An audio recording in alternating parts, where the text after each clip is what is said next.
Fanny Willis, who just fell flat on her fanny. I might be stealing Alina Hava's line on that.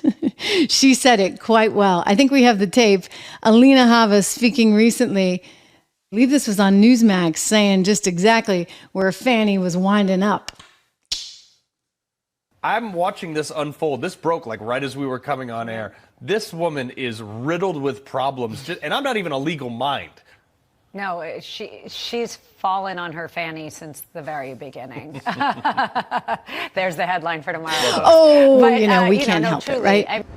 We just can't help it. But listen, right now the left is really mad at her. And they're like, what happened? Like, this woman, you were supposed to deliver. Letitia James delivered. Alvin Bragg delivered. Jack Smith, however he can. He has the law in his way, so he can't quite deliver the way he'd like to. But Fanny, what happened?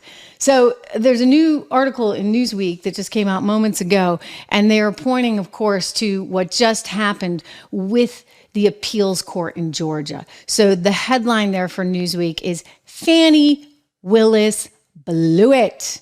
Legal experts say an appeals court in Georgia has paused the case against Trump, pending a ruling on defendants' efforts to disqualify Willis. You see, this woman, frankly, should never have had the job that she had if these allegations are proven to be true. And let me just say, like, you don't have 30,000 text messages going back and forth with someone.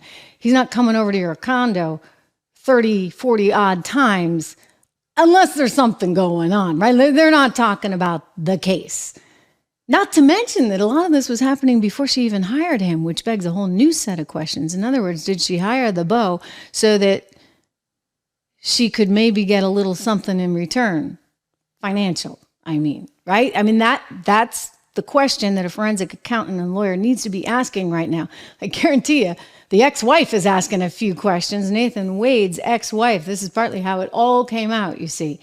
So Nathan Wade, the prosecutor that had been hired by Fanny Willis, who had a very big budget, big budget that she was running for the taxpayers in Fulton County, Georgia.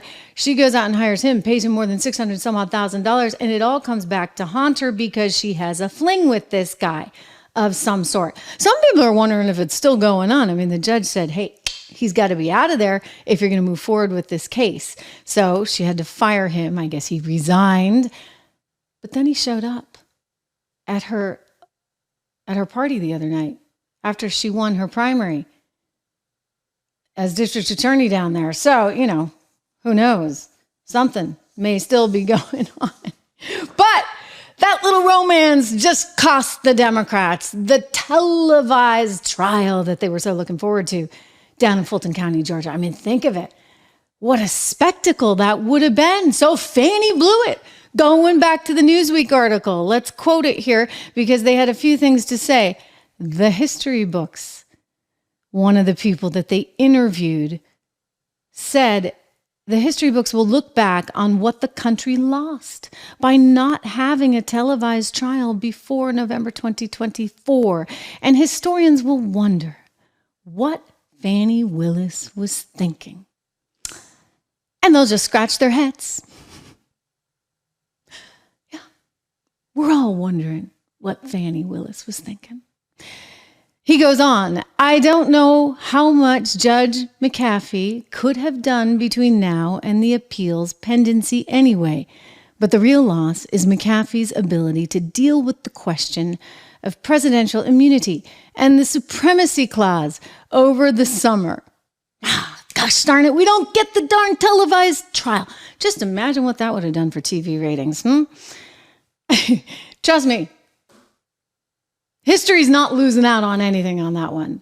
Believe me, we can do without Fanny Willis, Nathan Wade, and everyone else. Gosh, even the father was in on the act, trying to testify that really it was not a big deal that she kept paying Nathan Wade back for all those trips and dinners in cash, because you see, cash is just something that culturally she was taught to have. So don't even go there, okay? That's no-go territory. You can't ask, why is it that you're dealing only in cash? Nowadays. No, not allowed to go there because somehow that's sensitive racial territory. Please.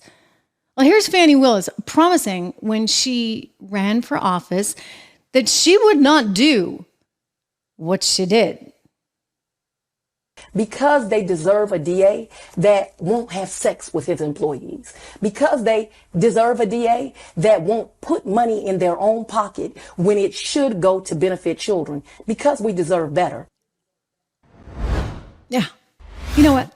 Everyone deserves better. We all deserve better.